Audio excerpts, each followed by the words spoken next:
사도 바울이 복음을 설명하면서 복음이 있어야만 되는 인간의 상태, 인간의 처지를 먼저 모든 인간이 한 명도 예외 없이 죄 아래 있다라고 지금 논증하는 장면이에요. 유대인이나 헬라인이나 이방인이나 야망인이나 아무 인생이든지 간에 모두가 죄 아래 있다. 의인은 없나니 하나도 없다.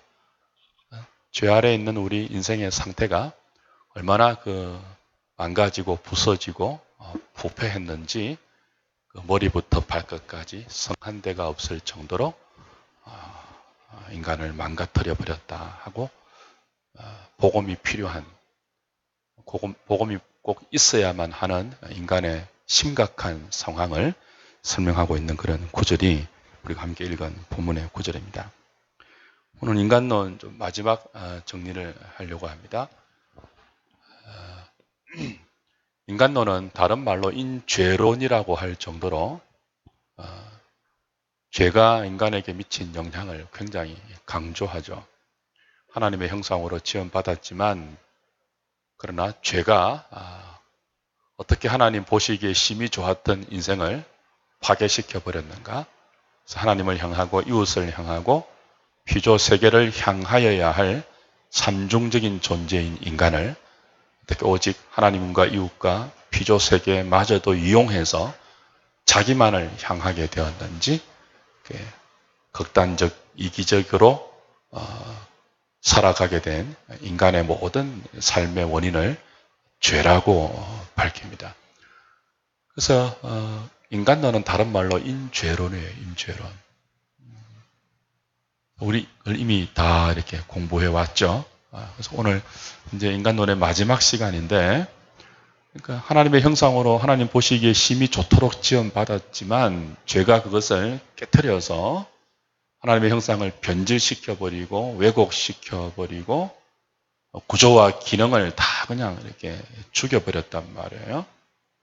그래서 이렇게 비참함과 공고함과 영적, 육체적 그리고 영원한 사망 가운데 빠져서 그 사망의 여러 정상들을 숙명처럼 짊어지고 수고하고 무거운 짐진 인생이 된 이런 우리들에게 구원은 어떻게 임하는가?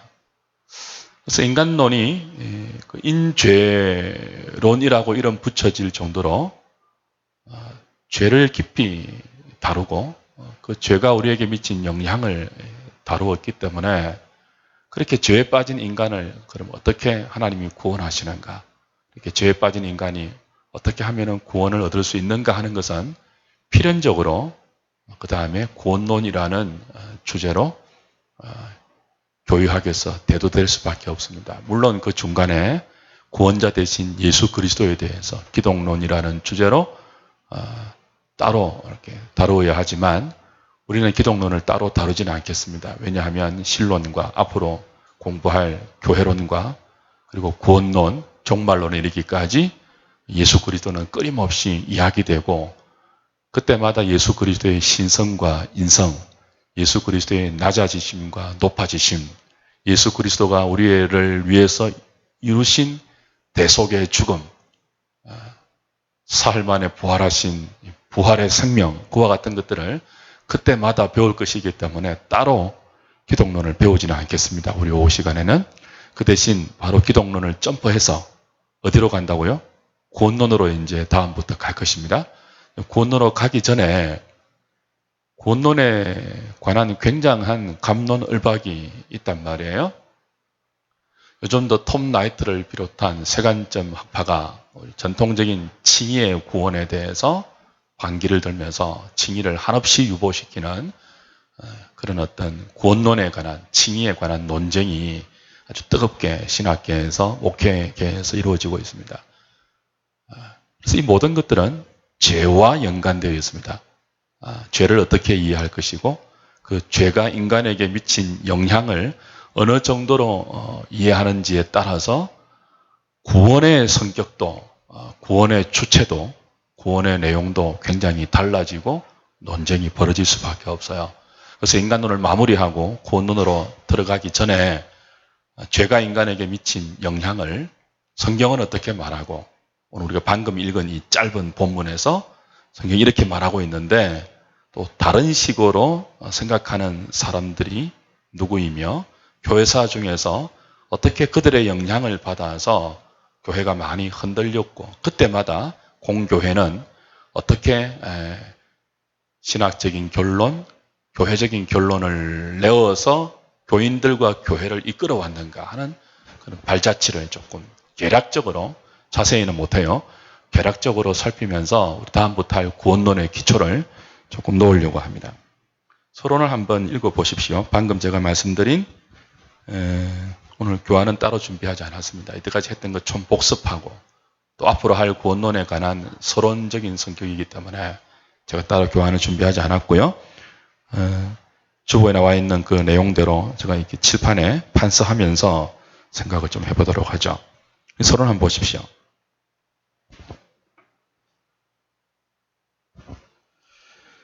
같이 한번 읽어보겠습니다. 시작. 하나님의 형상으로 창조되어 하나님 보시기에 심히 좋았던 인간은 죄로 말미암아 영적 사망, 육체적 사망, 영원한 사망이라는 삼중적인 사망 가운데 빠지게 되어 온갖 수고와 무거운 짐을 사망의 정상으로 짊어지면서 고통하는 존재가 되었습니다. 죄가 인간에게 미친 영향은 실로 크고 중대해서 우리의 전 인격을 구석구석 파괴시켰고 하나님의 형상을 축소시키고 왜곡시키고 변질시켜 버렸습니다. 뿐만 아니라 죄는 인간으로 하여금 하나님의 영광과 생명과 구원에 대해 전적으로 타락하고 부패하며 무능력한 존재가 되도록 만들어 버렸습니다. 여기에서 필연적으로 대두할 수밖에 없는 것이 이런 인간이 구원받을 수 있는 길이 무엇인지를 다루는 구원론입니다. 오늘은 구원론으로 넘어가기 전에 구원론의 중요한 변수가 되는 죄와 죄가 인간에게 미친 영향에 대한 여러 견해들을 살피면서 인간론을 마무리하도록 하겠습니다.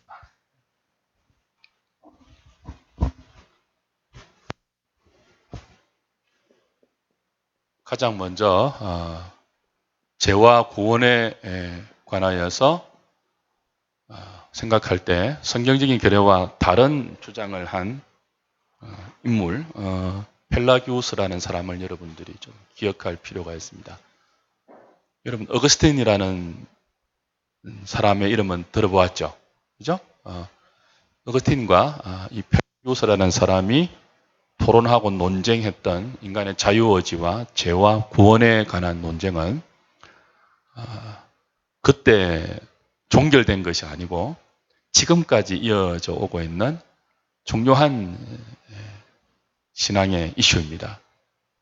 이 사람이 어떤 주장을 했기에 오늘까지 이 사람의 주장의 잔재들이 끊임없이 교회들 가운데 대두되고 그것들로 인해서 교회들이 믿음의 어떤 혼란을 가져오는가.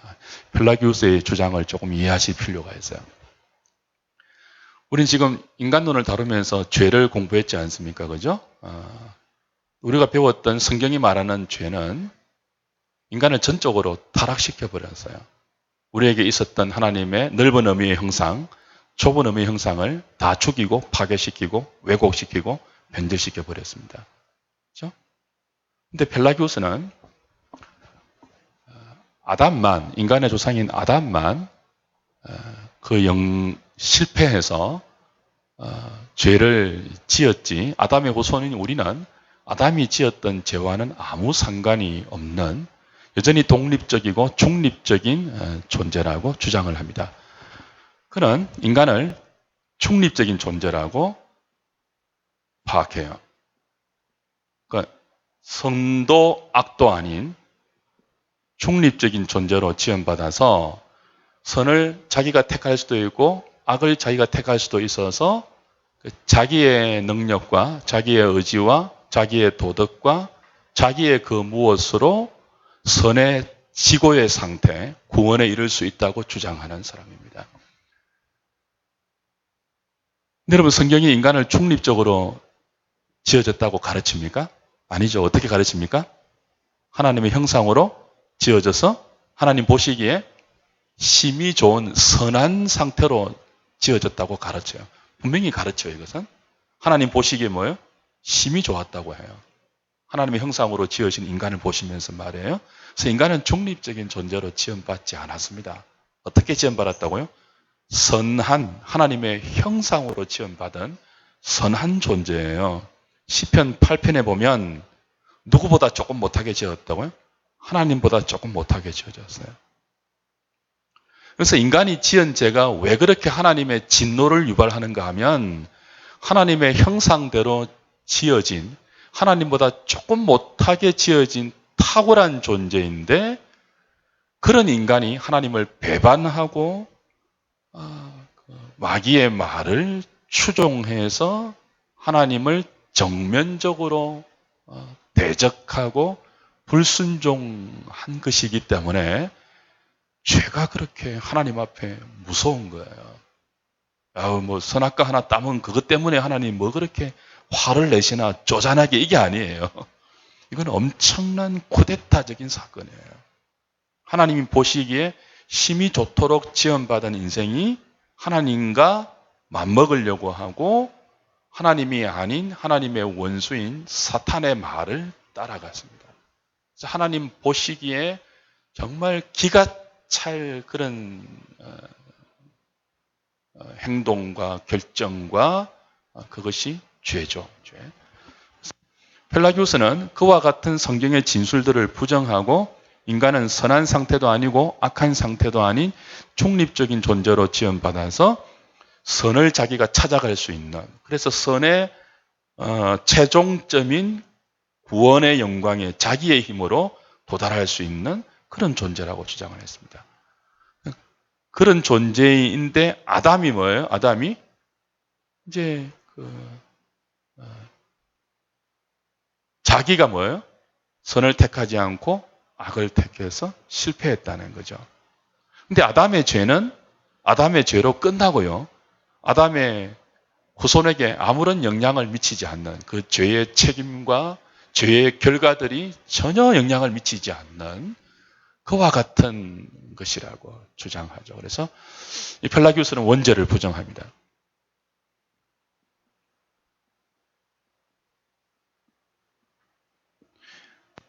아담의 후손들은 아담의 죄 때문에 그 죄책과 죄가와 죄로 인한 오염과 부패를 다 이어받은, 그래서 그 다윗의 고백처럼 내가 모태에서 죄 중에 잉태했습니다.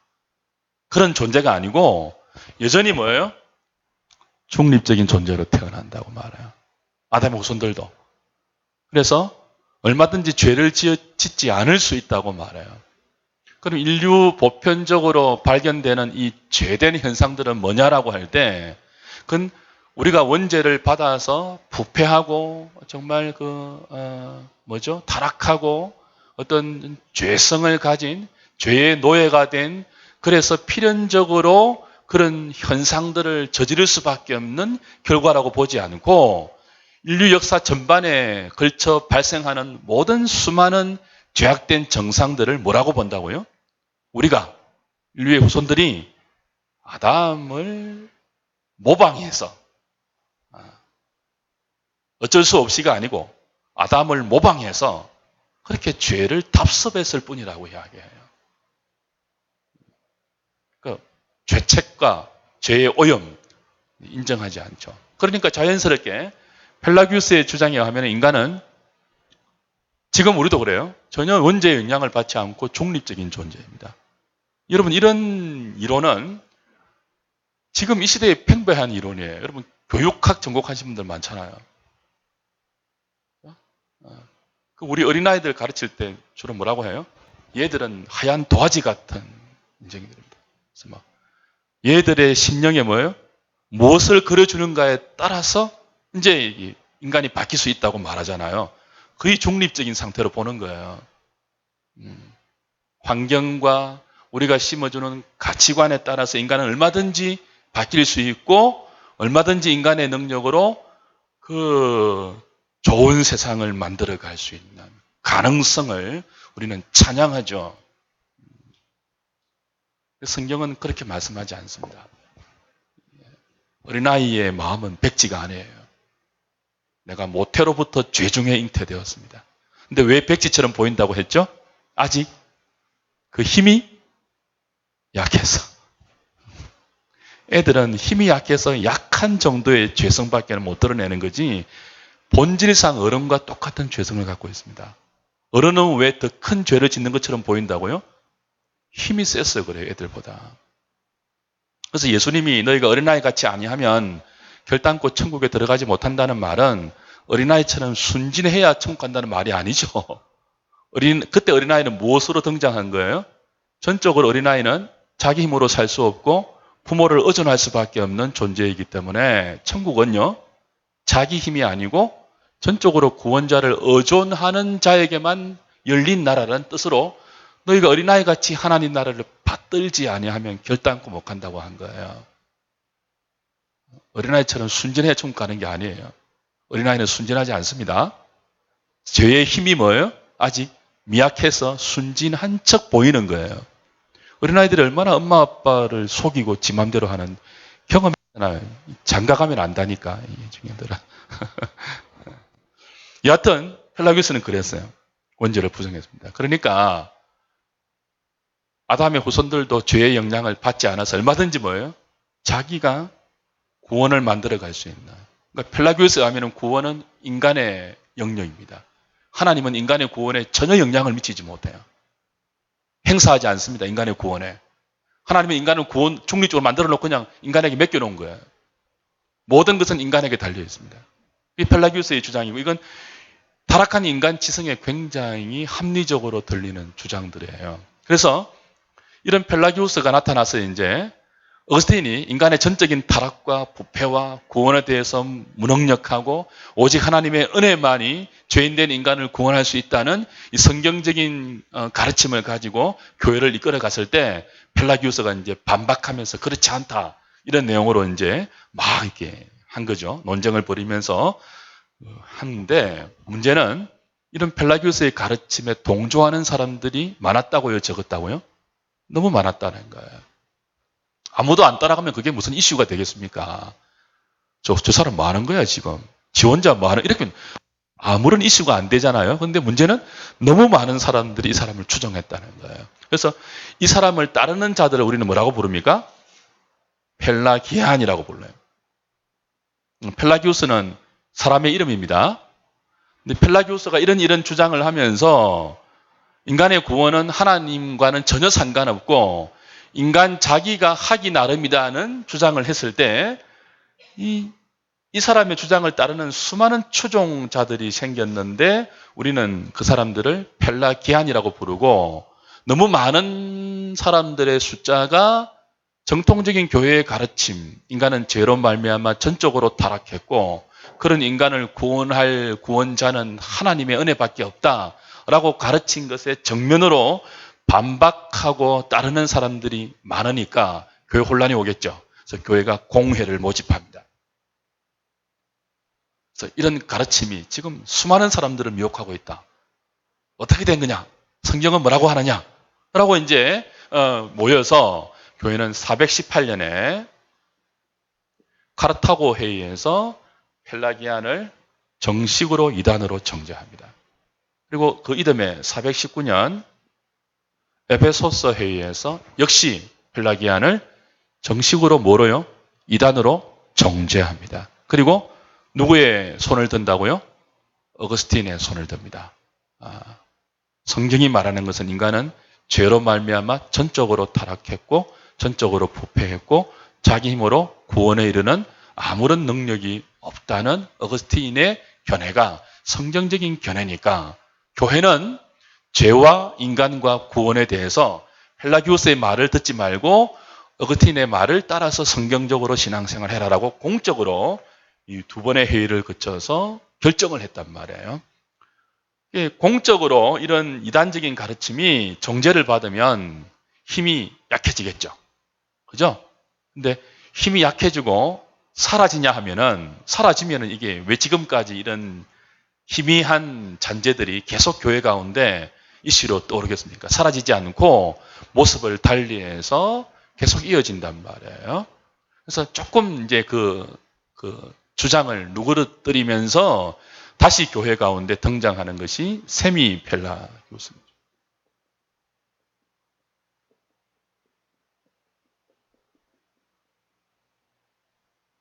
셈이라는 말 그대로 절반이죠, 절반. 반. 좀 절충된 거예요. 어거티닌과 펠라기우스가 이렇게 토론하면서 어거티닌이 이기고, 이긴다는 표현이 좀 그렇지만, 펠라기우스의 주장들이 이단으로 정죄받았잖아요.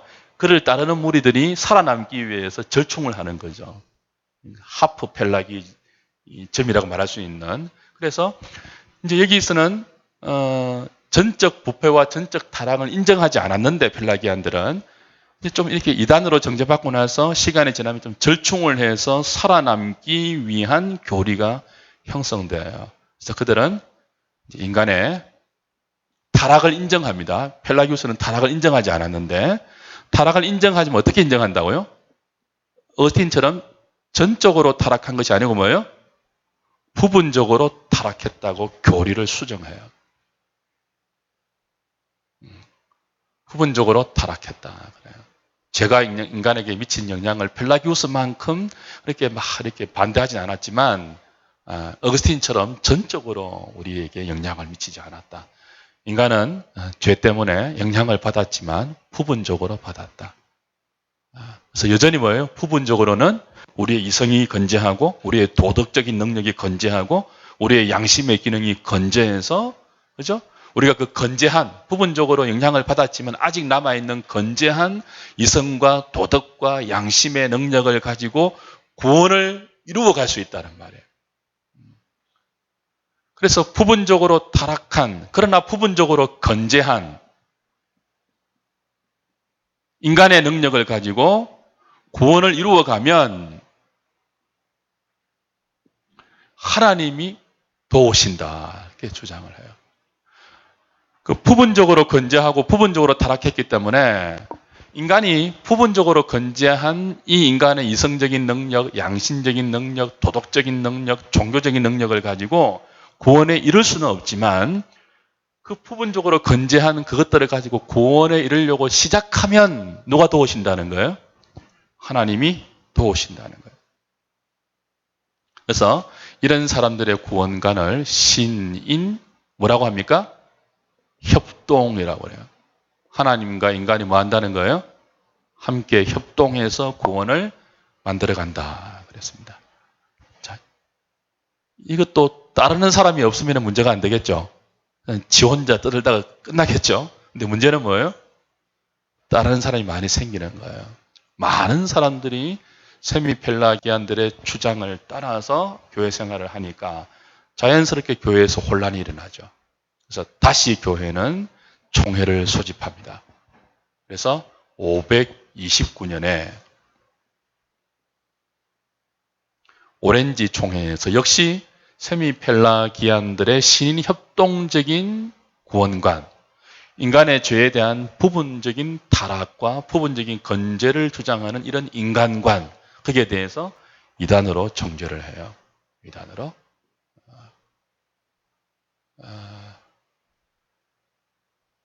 그리고 나서 똑같은 신인 협동이지만 좀 시대를 좀 훌쩍 뛰어넘읍시다.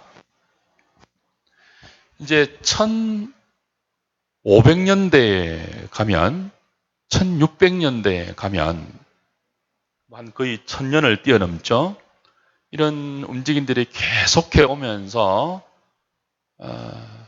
그래도 교회는 성경적인 구원관과 인간에 관한 죄의 영향들을 성경대로 가르치고 하나님의 주권에 근거한 인간의 구원을 가르쳐 왔어요. 근데 또 거기에 반하는 하나님이 전적으로 타락한 인간을 구원한다는 하나님의 절대 주권에 기초한 은혜의 구원을 반격하는, 받아들이지 못하는, 거기에 대해서 항거하고 항론하는 야콥 알미니우스라는 사람이 등장해요.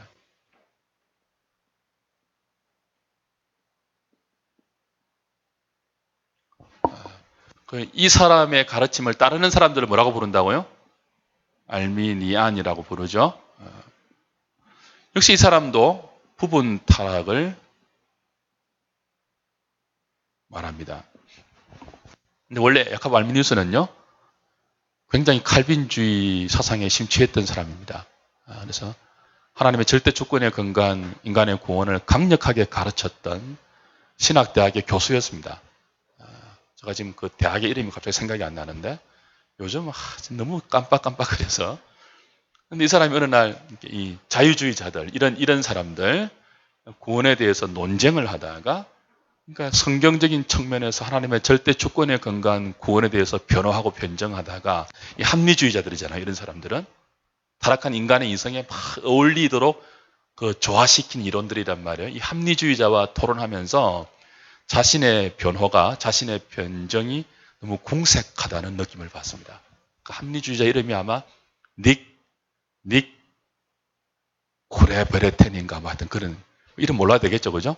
하여튼 이렇게 토론하다가 내가 지금 막 열심으로 정통적인 성경 고리를 막 변호하는데 자기 속으로 뭐라고 생각한다고요? 자기가 생각해도 궁색하다는 것을 느꼈습니다. 내가 참 너무 궁색한 변명을 하고 있다는 생각을 느끼고 그때부터 고민하기 시작하죠. 그러면서 수정을 합니다. 갖고 있는 전통적인 인간관과 구원관에서 수정을 가해요. 이 궁색한 것을 어디에 맡겨요? 합리주의자들이 주장했던 그 주장과 최대한 조화시킬 수 있도록 자기의 신학을, 생각을 수정해 가죠. 그래서 5가지의 유명한 질문을 던집니다. 교회 가운데. 그걸 이제 공식적으로 고소라고 합니까? 교회 가운데 공식적으로 이제 질문을 던지는 거죠. 그래서 이제 그게 뭐냐 하면 인간은 부분적으로 타락했고, 그리스도는 모든 자를 위해서 죽으셨고, 그리고 인간은 하나님의 부르시는 은혜에 대해서 자기 의지로 항거할 수 있고, 그리고 믿다가도 자기 의지로 믿음의 자리에서 떠날 수 있으며, 그런 5가지의 주장을 교회 가운데 올리게 되죠. 물론 이건 야콥 알미니우스가 주장했던 그것을 그가 죽고 나서 그를 따르는 수많은 추종자들이 했던 항거와 항론입니다. 그래서 이런 사람들을 항론파라 부릅니다. 항론파. 그래서 이제 주장이 뭐냐 하면 인간은 부분적으로 타락했기 때문에 여전히 전적으로 부패하지 않았고 구원에 대한 어떤 그 가능성과 능력과 지혜를 소유하고 있다는 거예요. 그래서 하나님만이 인간을 구원하는 것이 아니고 인간이 구원의 상당히 많은 부분 자기의 의지와 선택과 지혜와 믿음을 행사할 수 있다고 주장한 것입니다. 그러니까 하나님이 다 하고 인간은 아무것도 못한다 하는 그렇게 비칠 수 있는 전통적인 인간론과 구원론에 보다는 굉장히 합리적이고 설명할 수 하기 좋은 그런 이론이었죠. 그래서 많은 사람들이 이제 추종해서 알미니안들이 형성된단 말이에요. 이건 어떤 주장인가 하면은 요거하고 똑같은 신인협동이지만 강조가 달라요. 세미펠라기안들은요. 구원에 관한 시도를 누가 먼저 해요? 인간이 먼저 하면 무엇을 가지고요? 부분적으로 건재한 능력을 가지고 인간이 먼저 구원에 관한 시도를 하면은 하나님이 돕는다는 차원의 신협동이에요. 근데 알미니아는요, 똑같은 부분 타락이지만 조금 더 하나님께 강조를 합니다. 그러니까 더 훨씬 신앙적으로 보이는 가르침이죠. 하나님이 먼저 구원을 시작한다는 거예요. 그러면 뭐예요? 하나님이 시작한 구원을 하나님이 다 안 하고 인간이 반응하고 협동하고 협력해야지만 하나님이 시작한 구원이 완성된다는 차원이에요. 그래서 인간은 전적으로 타락했으면 그걸 못하니까 전적으로 타락하지 않고 부분적으로 타락했으며 부분적으로 건재한 이성적 능력을 가지고 하나님의 구원을 향한 부르심에 반응할 수도 있고 항거할 수도 있고 믿다가도 자기 길로 갈 수 있는 그런 것이라고 말하죠. 여기서 이제 유명한 제한 속죄와 보편 속죄에 대한 논쟁이 붙습니다. 이건 지금 이 시대에도 굉장히 팽배한 구원론의 이론입니다. 여러분 이런 말들 많이 들어보셨을 거예요. 보십시오. 인간이 죄에 빠져 있습니다. 이렇게 죄에 빠져 있어요. 우리 힘으로 이렇게 나갈 수 없어요. 그래서 하나님이 죄에 빠진 인간이 우리 힘으로 나올 수 없으니까 부분적으로 건재하지만 나갈 수 있는 정도로 건재한 것은 아니거든요. 아미니안들에 하면은. 그래서 하나님이 먼저 뭐 한다고요? 구원을 시도하세요. 죄에 빠진 인간을 건지기 위해서 구원을 시도하시는데 그 구원을 시도하는 하나님의 방법이 뭐예요? 예수 그리스도예요. 구원이라는 줄을, 예수 그리스도라는 구원의 줄을 죄에 빠진 인간에게 내리들으시죠. 죄에 빠진 모든 인간들을 위해서 하나님은 그리스도를 보편적인 속죄를 위해서 주십니다. 모든 인간을 위해서. 그럼 보십시오. 예수 그리스도가 모든 인간을 구원할 구원의 밧줄로 하나님이 내려보내신 선물이란 말이에요.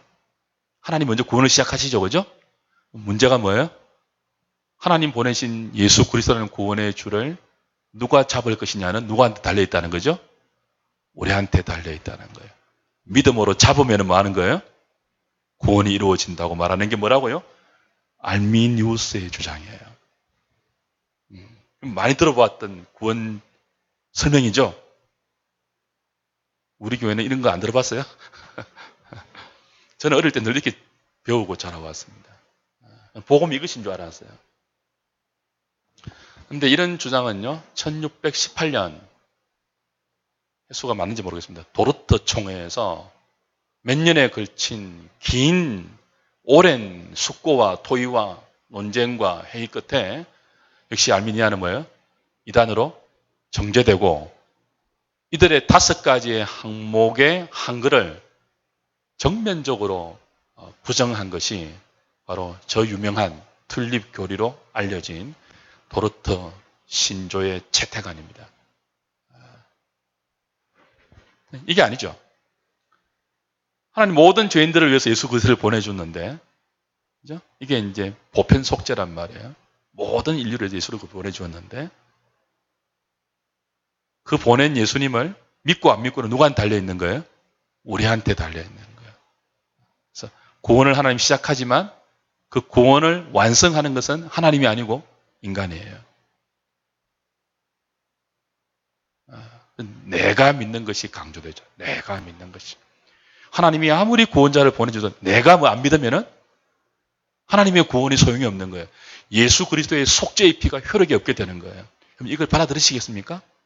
예수님은 그러면은 인간이 한가할 수 있는, 인간이 자기 능력으로 부정할 수 있고 이렇게 밀어낼 수 있고 예수님의 속죄의 혈액이 아무런 영향도 미치지 못하는 그릇을 위해서 죽으신 것입니까?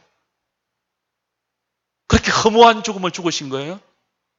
예수님의 죽음이 우리의 결정에 따라서 효력이 있기도 하고 없기도 하는 그런 죽음이에요? 그렇지 않습니다. 예수 그리스도의 죽음은 어떤 죄라도, 어떤 악이라도, 어떤 무거운, 무섭고 악렬한 그런 어떤 하나님에 대한 죄라 할지라도 다 씻을 수 있는 정말 효험이 있는 피지만 모든 자를 위해서 흘려주신 속죄가 아니에요. 예수 그리스도는 에베소서 1장 3절, 4절, 5절, 6절의 말씀처럼 만세전에 택정하신 택한 자를 위해서 오신 하나님의 어린 양이에요. 그는 택한 자를 위해서 아버지께 보냄받았고 아버지의 말씀에 순종해서 온 택한 자를 위해서 속죄의 피를 지성소에 뿌리고 간 6월절 어린 양이에요. 그게 이제 성경이 말하는 제한 속죄이죠. 예수 그리스도는 모든 자를 위해서 온 것이 아니고 그래서 모든 자를 위해서 왔지만 인간이 그 오신 예수님을 거부할 수도 있고 나의 주로 선택할 수도 있는 인간의 선택에 의해서 결정되는 그런 구원자가 아니고 하나님의 주권적인 뜻에 의해서 그의 기쁘신 뜻대로 만세전에 택하신 어떤 자를 위해서 오신 분이라고 성경은 말해요. 여러분 여기서 참 조심해야 될 거 있습니다. 하나님은요 스스로 죄에 빠진 인간을 구원할 의무가 없는 분이에요. 하나님의 구원은 의무감에서 오는 구원이 아니에요. 하나님은 우리를 구원해야 될 책임이 없는 분이에요. 아담 이후에 모든 죄인들을 한 명도 건지지 않아도 하나님은 당신의 성품에 손상을 입지 않는 완전한 하나님이십니다. 그런데 그 중에 모두 죄를 지어서 죽을 수밖에 없는 죄인들 중에 누구를 우리는 몰라요. 그의 기쁘신 뜻대로 선택해서 하나님의 자비와 사랑을 나타내는 통로로 사용하시기로 하고, 모두가 죄에 빠진 인간들, 그 중에 한 명도 건지지 않아도 상관없지만 누구는 버려두어서 하나님의 공의를 드러내는 수단으로 사용하셨습니다. 여기에 대해서 인간이 하나님 왜 그러십니까? 라고 시시비비 따질 수 없습니다. 바울이 뭐라고 했습니까? 네가 누구간데 토기장이를 힐문할 수 있느냐? 토기장이가 지는 걸 가지고 하나는 귀설 그릇을, 하나는 천이설 그릇을 토기장이의 주권대로 지을 권한이 없느냐? 네가 누구간데 하나님을 이래라 저래라 힐문하느냐? 라고 말하죠. 그래서 알미니안들도 뭐예요? 역사적으로 교회에 의해서 이단으로 정죄를, 죄인 된 인간을 구원하는 것은 전적으로 하나님의 주권에 근거한 하나님의 은혜 때문이지, 인간의 그 무엇이 하나님의 주권적인 은혜에 도움을 준다든지 보탬이 된다든지 심지어 더 나아가서 하나님의 은혜를 한가할 수 있는 그런 존재가 아니라는 거예요. 만약 이 사람들의 주장대로 인간이 믿다가도 자기 수틀리면 하나님께 실망해서 돌아설 수 있다면, 그래서 구원이 취소될 수 있다면, 여러분 누가 그리스도 안에서 하나님을 향한 참된 안정감을 느끼면서 그분을 신뢰하면서 어떤 일이 있든지 구원의 든든한 확신을 가지고 찬양할 수 있겠습니까? 조금만 죄를 짓고 조금만 연약하고 조금만 실패하면 나 여기 지옥 가는 거 아니야? 얼마나 불안하겠습니까? 혹자는 하나님의 절대 주권에 의한 구원을 말도 안 되는 교리다, 인간을 무기력하게 만들고 무책임하게 만들고 나는 가만히 있어도 하나님 다 알아서 하시겠네 라고 공격하지만 그거야말로 정말 무식한 공격입니다. 정말 택함 받아서 나 같은 것을 위해서 당신의 아들을 보내주시고 나 같은 것을 위해서 죄에서 건져주신 그 하나님의 만극한 은혜를 은혜 가운데 깨닫는 사람들은요, 절대로 그렇게 할 수 없다고 바울은 로마서에서 힘주어 말하죠. 그런즉 은혜에 거하려고 죄를 더하겠느냐? 결코 그럴 수 없느니라. 성경은 신인협동적인 아르미니안주의의 죄론과 구원론을 지지하지 않습니다. 그리고 거기에 대해서 동의하지도 않습니다. 이런 구원론에 대해서 잘 주의를 기울이십시오. 그 다음에 또 한 가지 좀 우리가 기억해야 될 게 웨슬레안입니다.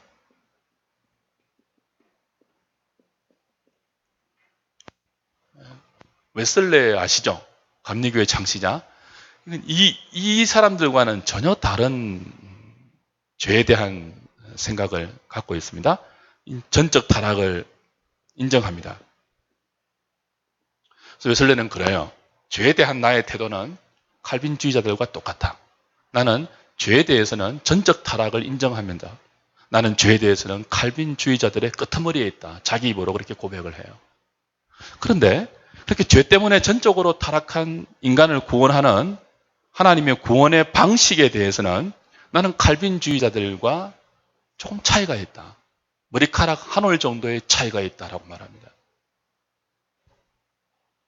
그러면서 그런 신인 협동이 아니고 하나님과 인간이 복음적으로 협동하는 복음 협동의 구원을 말하죠. 그러면서 선행은총의 교리를 가르칩니다. 웨슬리의 가장 중요한 교리적 핵심은 선행은총 교리예요. 모든 인간이 죄 때문에 전적으로 타락했다는 것을 인정합니다. 그래서 인간의 능력으로 구원에 이를 수 없다는 것을 인정해요. 그러나 그 인간을 구원하는 하나님의 구원 방식은 우리와 조금 달라요. 자기는 머리카락 한 올 정도의 차이가 난다고 말하지만 제가 볼 때는 머리카락 한 올 정도가 아니고 태평양 바다만큼 차이가 큽니다. 선행원칙이 뭐냐 하면 다 타락했잖아요. 타락한 인간을 하나님이 은혜를 베푸셔서 믿을 수 있을 정도의 이성적인 능력, 도덕적인 능력을 선행적으로 회복시켜 주셨다는 거예요. 그리스도 안에서. 그리스도 안에서. 그래서 이제 하나님이 예수님을 모든 죄인들을 위해서 보내시면 그 예수님을 믿을 수 있는, 전적으로 타락하면 못 믿잖아요. 그죠? 전적으로 타락한 인간이 믿으려면 먼저 살아나야 되거든요. 그게 이제 다음부터 배울 구원론의 기초예요. 먼저 종생하는 일이 있어야 되는데, 이제 이게 아니고, 그 살아나기 전에 믿을 수 있는 은혜를 선행적으로 모든 인간에게 베풀어서 전적으로 타락한 인간이 조금 개선되었다고 말해요. 어느 정도로? 믿을 수 있을 정도로는 개선시켰다고 말해요. 무엇으로? 선행의 은총으로. 그렇지만 그 믿은 것은 자기가 믿은 것이 아니다는 거죠. 왜요? 믿게 된 자체가 선행 은총의 결과이니까 하나님 일이라고 말하죠. 그래서 유명한 말을 하죠. 구원은 하나님 100, 인간 100이라고 말하면서 복음적 협동이라고 말합니다. 여기서 이제 여러분 한번 기억하셔야 돼요. 골치 아프다 생각하지 마시고 성경이 가르치는 대로 우리가 좀 따라가서 우리의 구원이 얼마나 감격스러운 것이며 우리의 구원 하나만으로 우리가 얼마나 남은 생애를 충분히 살아갈 수 있냐를 확인하기 위해서는요, 이와 같은 것들을 아실 필요가 있습니다. 왜 구원 하나만으로 우리가 넉넉히 감사할 수 있는가 하면은 구원이 절대적인 하나님의 주권에 근거한 은혜이기 때문에 그래요. 선행 은총 정도가 아니에요. 선행 은총이 뭐라고 했죠? 모든 죄인들을 위해서 하나님이 그리스도를 보내면 그걸 믿을 수 있을 정도로, 그러니까 믿을 수 있을 정도로 회복됐는데, 그렇다면은 역시 예수를 믿고 안 믿고 누구한테 달려 있는 거예요? 우리한테 달려 있는 거죠. 우리한테. 하나님이 회복을 다 시켜주셨기 때문에 선행 은총으로. 그렇잖아요. 그 믿는 것도 자기의 믿음이라는 어떤 자긍심이 생기잖아요. 근데 성경은 죄인들의 구원을 선행 은총의 결과라고 말하지 않고, 우리 서론할 때 배웠죠? 일반 은혜, 특별 은혜 배웠죠? 일반 계시, 특별 계시 배웠잖아요. 그죠? 죄인들의 구원은요, 선행 은총의 결과가 아니고 특별 은총의 결과입니다. 그래서 특별히 붙어요. 특별. 구원은요, 특별한 은혜입니다. 누구에게만 주어지는, 택한 자에게만 주어지는 특별한 은혜예요. 택한 자를 불러서 한거할 수 없는 유효한 부르심으로 죄인들을 하나님 불러서 거듭나게 하십니다.